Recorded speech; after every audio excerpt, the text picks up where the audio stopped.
बाबा आप बोलते हो गरीबों की सेवा करो, दूसरों की सेवा करो। सबको अपने प्रारब्ध से मिलता है सुख दुख। हमको भी जो मिलता है दुख प्रारब्ध से, ऐसे ही गरीबों को जो दुख मिलता है उनका प्रारब्ध है। फिर हमको सेवा करने की क्या जरूरत है? सब अपना अपना भाग्य लेके आते हैं। गरीब अमीर सब अपना करनी आपो अपनी करके आते हैं। फिर बोले दीन दुखियों पे दया करो, गरीबों की सेवा करो, बड़े मन वाले बनो, उदार बनो, कमाई का 10वां हिस्सा सत्कर्म में लगाओ, समय का 10वां हिस्सा साधन भजन में लगाओ। जब प्रारब्ध से जो होना है होना है, फिर सब ये करने की क्या जरूरत है? ऐसा सवाल हो सकता है तुम्हारे तरफ से। समझ गए? तो जवाब सुन लो। जो दुखी है उसका तो प्रारब्ध है, और तुम्हारे रुपए पैसे अन्न धन कपड़ों से उसके सब दुख मिट जाएं ये भी संभव नहीं। जयराम जी की। फिर भी दुखी को देखकर दिल द्रवित होने से आपका मन पवित्र होगा, आपकी निर्दुख पुण्याई बढ़ेगी। जैसे बच्चे के प्रारब्ध से बच्चा बीमार होता है, माँ इलाज करके थक जाती, फिर भी बच्चा बीमार रहता है, फिर भी माँ कोई प्रयत्न छोड़ देती है क्या? बाप प्रयत्न छोड़ देता है क्या? कुटुंबी प्रयत्न छोड़ देता है क्या? बीमार अपनी प्रारब्ध भोग रहा है, लेकिन अपन प्रयत्न तो करते हैं ना। तो बोले सब सबके भाग्य के, तो ऐसा सोचकर माँ हमको दूध नहीं पिलाती बाप हमको पढ़ाते नहीं, गुरु हमको ज्ञान नहीं देते, तो सब सबकी प्रारब्ध करके तो हम जगत गड़बड़ हो जाता। हाँ मैंने किया फायदा ये किया, ऐसा नहीं। ये प्रारब्ध उसकी थी, मेरे से भगवान ने करवाया। उसकी प्रारब्ध पूरी करने के लिए भगवान ने हमको सेवा का अवसर देके हमारा कल्याण किया। मनुष्य के अंदर में राग द्वेष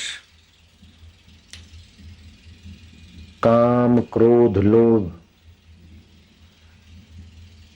ये गंदे संस्कार पड़े हैं, इसलिए ईश्वर होते हुए भी दिखते नहीं।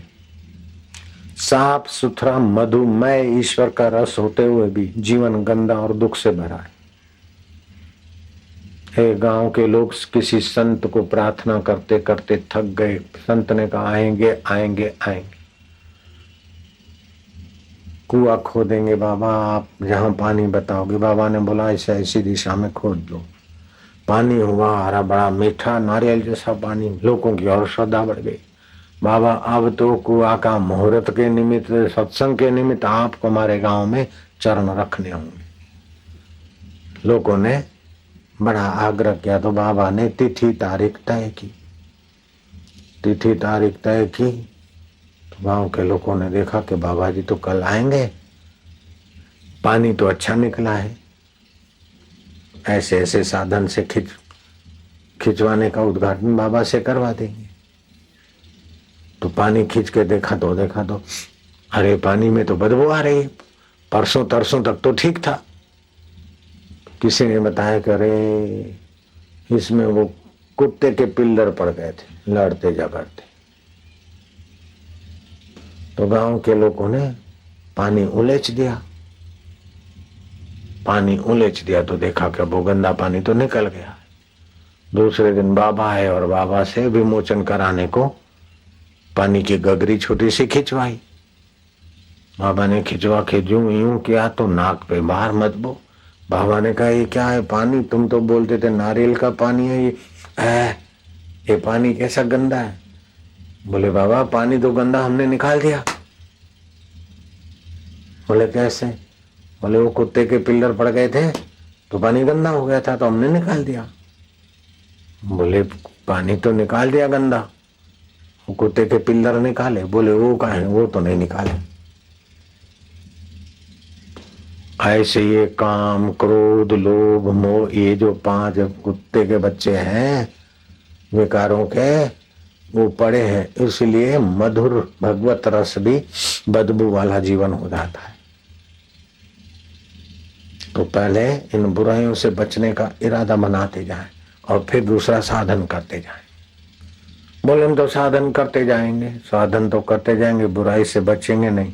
वही काम, वही क्रोध, वही लोभ, वही राग, वही द्वेष, उसको नुकसान पहुंचाने का।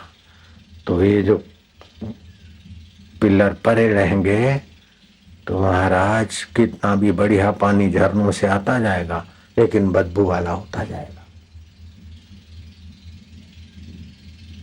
आप पानी पीने जा रहे हैं या दूध पीने को जा रहे हैं, दूध है आपका तपेली में, गिलास में, और सांप निकला है। बोले सांप आ रहा है, कोई बात नहीं, पहले दूध पी लें फिर सांप से बचेंगे। नहीं बेटे, पहले सांप से बचो फिर दूध पीना। ऐसे ही पहले इन बुराइयों से बचने का इरादा करो, बाद में सुख की बात करो। हम बुराई भी करते रहे और सुखी भी रहे, ये कैसे होगा? सांप काटता भी रहे और मजे से दूध का स्वाद भी लेता रहे, कैसे होगा बेटे? झूठ, बेईमानी, ये साधन भजन का प्रसाद।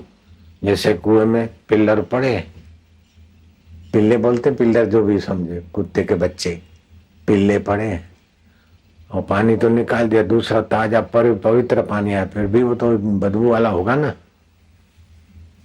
ऐसे हृदय में ये राग द्वेष और झूठ कपट पड़ा है तो कितना भी भक्ति रस, कितना भी सेवा पूजन का अमृतमय आएगा, लेकिन वो गंदा पड़ा है तो गंदा होता जाता है। सत्य समान तप नहीं, झूठ समान नहीं पाप। जिसके हृदय सत्य है उसके हृदय आप। दिल्ली के लोग अथवा बड़े शहर के लोग समझते भाई ये तो करना पड़ता है, ये तो करना पड़ता है। आप खूब जम के झूठ कपट ये करके सुखी रहना चाहते हैं। देहातों से भी ज्यादा बड़े शहरों के लोग ज्यादा अशांत और दुखी और बीमार होते हैं। बोलो, जो झूठ कपट और द्वेष नहीं करते वे उतने दुखी, उतने बेचैन, उतने अशांत नहीं होते। सीधी बात।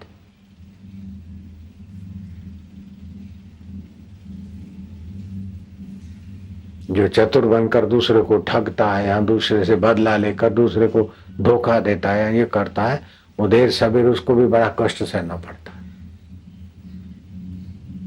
काहे को बेईमानी करना, काहे को दूसरे को दुखी करना, काहे को झूठ कपट करना।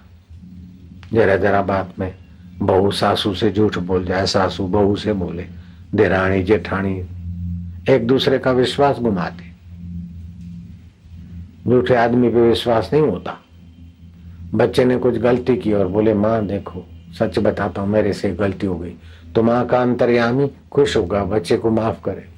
और गलती हुई और वो घुमाएगा फिराएगा तो अंदर में लगेगा ये बदमाशी करा, और जब पता चलेगा तो ज्यादा नालत पड़ेगी उस पर, क्योंकि झूठ बोला। झूठ बोलने से अपना प्रभाव, पुण्य, शांति, योग्यता दब जाती है। तो घर में, कुटुंब में, समाज में ऐसी गंदगी आ गई, जरा जरा बात में झूठ, जरा जरा बात में बस द्वेष राग। तो भक्ति तो करते हैं, भक्ति का पवित्र रस झरने तो आते हैं, लेकिन वो पिल्लर पड़े ना, पिल्ले पिल्ले पड़े ना, मरे सड़े पुराने, पुराना झूठ कपट का आदत है, पड़े है ना, नए इतने बदबू नहीं करते जितने पुराने करते हैं। पुराने मरे हुए पिल्लर जितना बदबू करेंगे ना पानी के कुएं में, होद में, उतने नए नहीं करेंगे। नया नए शुरू शुरू में झूठ बोलोगे तो इतना नहीं, लेकिन जो पड़े सड़ते जाएंगे उतना ही अंतःकरण मलिन होता जाएगा। इसलिए शुरू शुरू में झूठ बोलने से पता नहीं चलता, कोई बात नहीं, लेकिन आदत गंदी हो जाती है।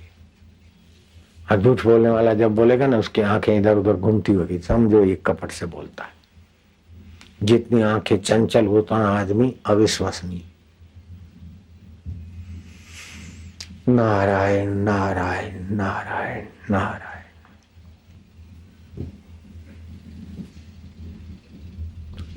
मंत्र दीक्षा लेते ना, प्राणायाम सिखाता हूं अभी मैं, फिर थोड़ा जप करो और ये पिल्लर निकाल के फेंक दो। 1 साल के अंदर ईश्वर प्राप्ति की गारंटी। 1 साल 120 मालाएं, 12,000 मंत्र हो गए। बोधायन ऋषि ने वचन दिया, हम एक साल बोलते हैं, क्योंकि हमको तो भगवान की कृपा, गुरु की कृपा में 40 दिन में हमारा काम हो गया। आप के लिए 1 साल लग जाओ, अब ईश्वर प्राप्ति हो जाए, आत्मा परमात्मा का अनुभव दर्शन हो जाए, तो आपको क्या कमी रहेगी।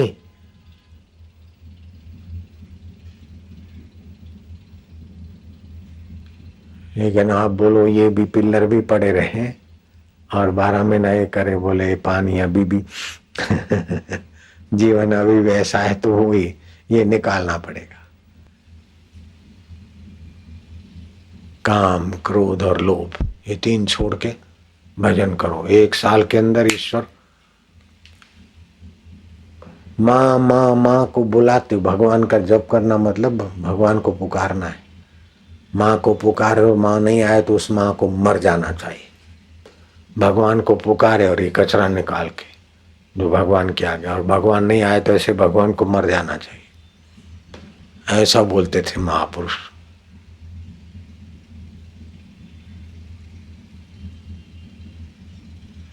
कबीर जी ने कहा, जितना हेत हराम से उतना हरि से होए, कहे कबीर वादास का पला न पकड़े कोई।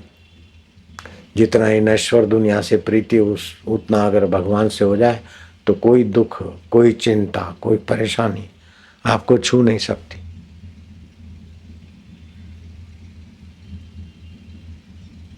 जीव निर्मल है, चेतन है, शाश्वत है, अमृत स्वरूप है। शरीर तो मैल का थैला है, नश्वर है, दुख रूप है। तो दुख रूप शरीर की प्रीति के लिए अपना असली स्वभाव क्यों छोड़ना।